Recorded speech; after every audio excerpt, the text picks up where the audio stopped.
Edelman.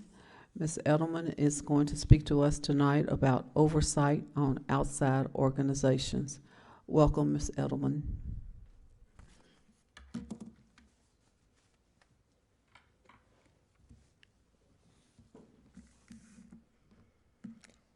Dear JCPS, I understand JCPS Legal Counsel has issued a hands-off directive regarding oversight of external organizations.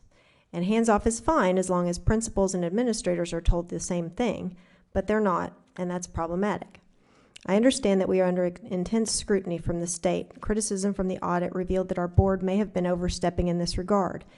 And we have an upcoming audit, and we don't want anything that could lead to additional state criticism that could potentially lead to a state takeover. I get that. However, couldn't excessive Red Book violations, election tampering, inappropriate use and handling of funds, etc., also leave us vulnerable? We've heard reports from some members who have been called uncooperative or ineffective when they refuse to do the administration's bidding. We've heard reports of nepotism, squatting in position for decades, election tampering, cycling through positions from school to district to state and back, sometimes in schools where they don't even have children, again when there are authentic parents wanting to serve. They could be changing bylaws to allow them to extend their own term limits, hold clandestine elections, and limit who can vote, while changing rules in order to shut out voices of authentic parents and volunteers.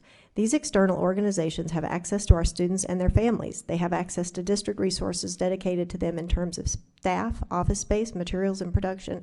Our assured representatives can serve on committees and are named in documents that govern the oversight of elections that can impact school policy and hiring.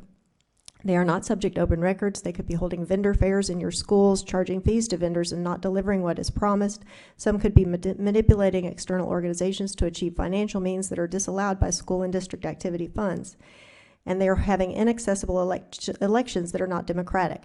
For example, one organization's state convention is this weekend, and if you want to vote for officers, you have to pay a $55 registration fee, take time off work, drive to Lexington, pay another $129 in hotel fees, etc. Who, I ask, is voting for these officers that are supposed to be representing all of us?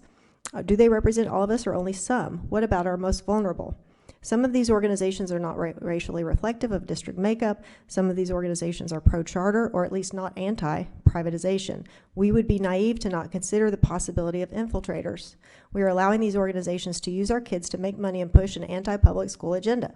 These organizations should be focused on kids learning. How do we gauge their effectiveness? Not every organization is bad. Not every volunteer is an infiltrator. Not every administrator is corrupt. In fact, 99% of them are good. But we'd be naive to not realize that some of them have found ways to exploit the system to their own advantage, to take advantage of our children, especially our most vulnerable populations. And our board has been elected to represent us and therefore protect us and our children. And you have a handout that shows from the Red Book a statement that says the school or district, with approval of the local board of education, may establish additional guidelines and requirements for the external support booster organizations. Thank you. Thank you, Ms. Edelman, for being here this evening. Our next speaker is